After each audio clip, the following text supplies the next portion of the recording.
আসসালামু আলাইকুম। আমি শিল্পী আক্তার নিয়েছি পার্সোনাল ব্লগ থেকে।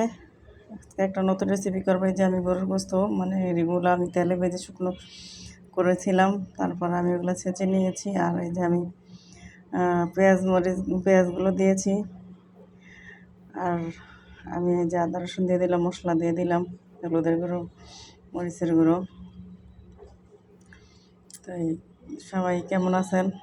আশা করি কাছে কিংবা দূরে প্রবাসে যারা আছেন সবাই ভালো আছেন। আমি এই গরুর গোস্তগুলো আমি তেলে ভেজে শুকিয়ে নিয়েছিলাম। শুকিয়ে আমি মানে তেলে ভেজে একবারে শক্ত করে নিয়েছিলাম। মাছ যেভাবে ভাজে এইভাবে আমি ভাজছিলাম। আর এগুলো আমি পরে শিল পাটায় থেতো করে নিয়েছি। আর আমি কিছু এগুলো কষিয়ে নিয়ে আমি কিছু আলু আর পেঁয়াজ রসুন কেটে নিয়েছিলাম। আমি এই গরুর গোস্তটা দিয়ে শুকনা গরুর গোস্তটা দিয়ে আমি এভাবে মানে রান্না করব।